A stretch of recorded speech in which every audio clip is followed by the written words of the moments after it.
Assalamualaikum warahmatullahi wabarakatuh. Halo semuanya, perkenalkan nama saya Ratu Ziva Priyanka Ramadhani dari kelas 10 Duta. Di sini saya akan menerangkan apa sih itu pemanasan global. Nah, kalian yang kepo dan penasaran sama apa sih itu pemanasan global, tonton sampai akhir ya. Bye-bye.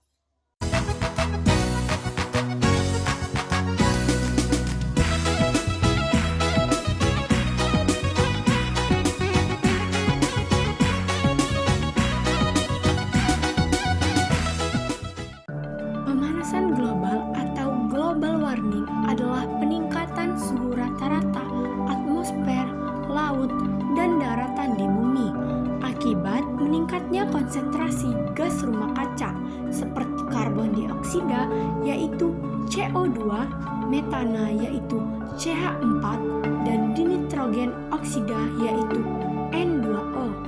Gas-gas ini menahan panas di atmosfer menyebabkan perubahan iklim yang signifikan, termasuk cuaca ekstrim, kenaikan permukaan air laut, dan gangguan ekosistem.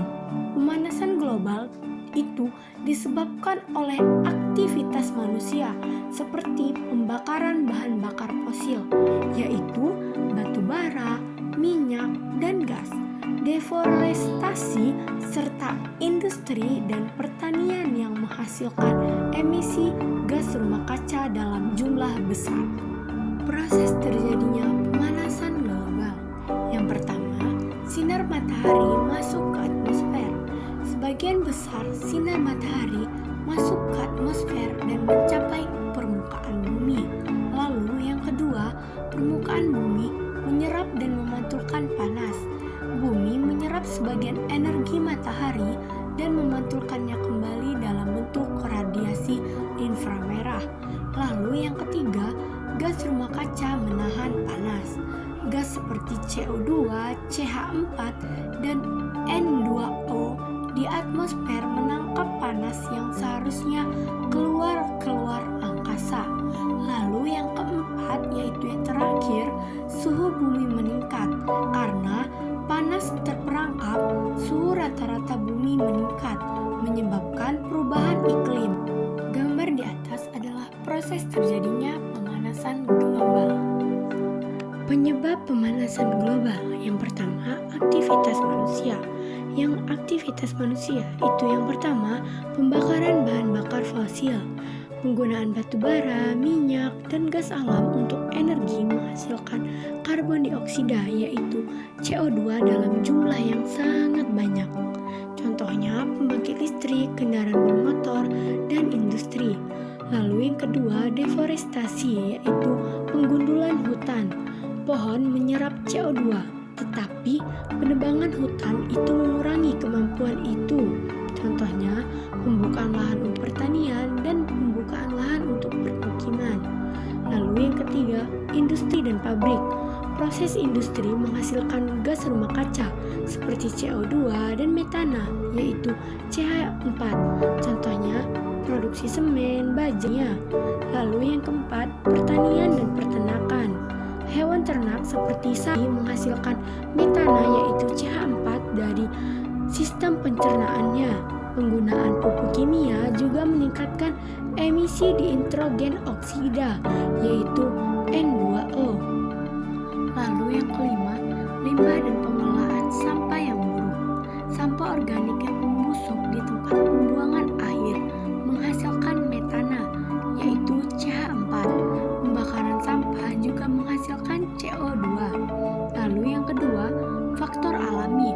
Dari faktor alami yaitu yang pertama, letusan gunung berapi. Gunung berapi melepaskan CO2 dan partikel debu yang bisa mempengaruhi iklim sementara.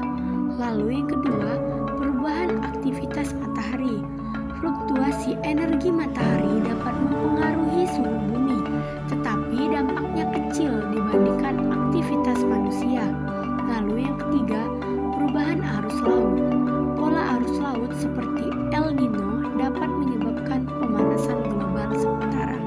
Meskipun ada faktor alam, pemanasan global saat ini lebih banyak disebabkan oleh aktivitas manusia. yang meningkatkan gas rumah kaca dalam jumlah yang besar. Yang pertama, lingkungan. Mencairnya es di kutub menyebabkan kenaikan permukaan air laut. Perubahan pola cuaca meningkatkan frekuensi bencana seperti badai, banjir, dan kekeringan. Punahnya flora dan fauna, banyak spesies tidak dapat beradaptasi dengan suhu yang lebih tinggi. Lalu yang kedua, kesehatan. Penyakit akibat panas ekstrim, meningkatnya resiko stroke dan dehidrasi. Penyebaran penyakit menular. Nyamuk penyebar malaria dan demam berdarah berkembang lebih luas akibat suhu tinggi. Polusi udara memburuk. Asap dan debu akibat kebakaran hutan meningkatkan penyakit pernapasan. Lalu yang ketiga, pertanian dan ketahanan pangan. Penurunan hasil panen, suhu tinggi, kekeringan merusak tanaman pertanian. Perubahan musim tanam, petani sulit menentukan waktu tanam dan panen yang optimal. Kekurangan air untuk irigasi, sumber air berkurang akibat penguapan tinggi dan perubahan cuaca hujan. Lalu yang keempat, ekonomi.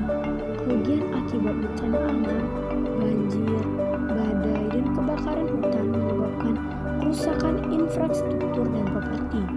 Menurunnya produktivitas kerja. Suhu tinggi mengurangi efisiensi pekerja di sektor konstruksi pertanian dan manufaktur. Biaya kesehatan meningkat. Penyakit akibat pemanasan global meningkatkan pengeluaran negara dan individu. Lalu yang kelima, sumber daya air. Krisis air bersih, pengurangan cadangan air, tanah, dan kekeringan memperburuk ketersediaan air. Peningkatan intrusi air laut. Air laut masuk ke sumber air tawar akibat kenaikan permukaan laut.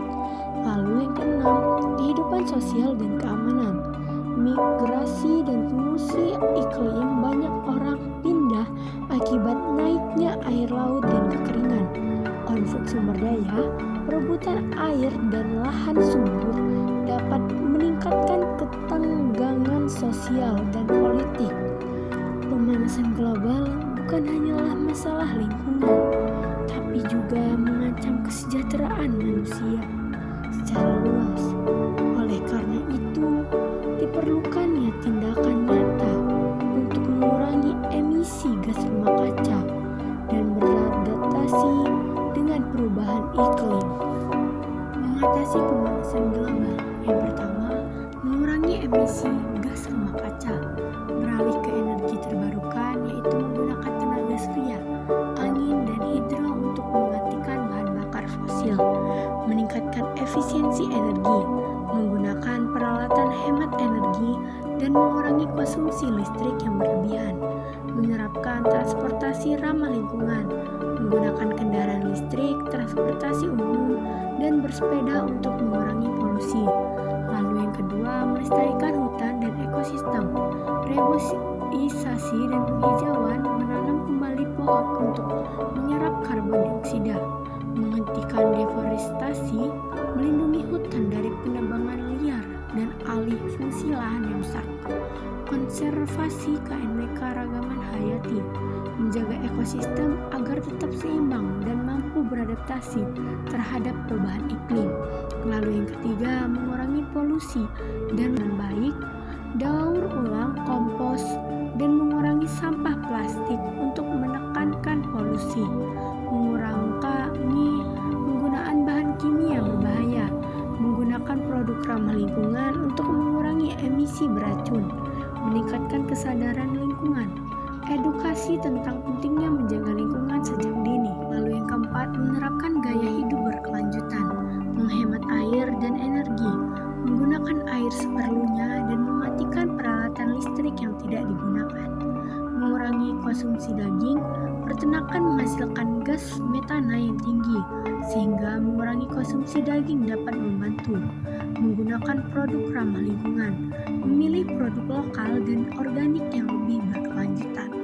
Lalu yang kelima, kebijakan dan regulasi pemerintah, menerapkan pajak karbon, memberikan pajak pada industri yang menghasilkan emisi tinggi, mendukung riset dan inovasi hijau, mendorong teknologi yang dapat mengurangi emisi karbon, membangun infrastruktur hijau, membuat kota yang lebih ramah lingkungan dengan lebih banyak ruang hijau dan sistem transportasi berkelanjutan. Lalu yang keenam, kerjasama global. Perjanjian internasional mendukung kesepakatan seperti Perjanjian Paris untuk menurunkan emisi karbon global. Bantuan bagi negara berkembang, memberikan teknologi dan dukungan finansial agar mereka bisa beralih ke energi ramah lingkungan. Kampanye kesadaran global, mengedukasi masyarakat dunia tentang pentingnya aksi melawan perubahan iklim. Protokol Kyoto 1997 mengurangi emisi gas rumah kaca di negara-negara maju. Mereka tidak mengingatkan negara berkembang seperti China dan India. Amerika Serikat menolak merelatifkan perjanjian ini. Yang kedua, Perjanjian Paris 2015. Tujuannya menjaga kenaikan suhu global di bawah 2 derajat Celcius, idealnya 1,5 derajat Celcius dibandingkan era pra-industri. Mereka tidak ada saksi bagi negara yang gagal memenuhi target. Beberapa negara seperti Amerika Serikat di bawah perintah Trump sempat keluar dari perjanjian ini, tetapi bergabung kembali di era Biden. Ketiga, Konvensi Kerangka Kerja PBB tentang Perubahan Iklim 1992. Tujuannya membangun kerangka kerja internasional untuk mengatasi perubahan iklim. Ketentuannya menjadi dasar bagi Protokol Kyoto dan Perjanjian Paris mengadakan konversi para pihak COP setiap tahun untuk membahas kelebihan perubahan iklim. Lalu yang keempat, kesepakatan Glasgow yaitu COP 26 2021 mempercepat upaya global dalam mengurangi emisi dan mendukung adaptasi iklim, meningkatkan target NDCS untuk 2030, mengurangi penggunaan batu bara secara bertahap, meningkatkan perdanaan bagi negara berkembang untuk mitigasi dan adaptasi. Yang kelima, Protokol Montreal 1987, pencegahan lapisan ozon, tujuannya menghapus zat rusak ozon seperti CFCs yang juga merupakan gas rumah kaca.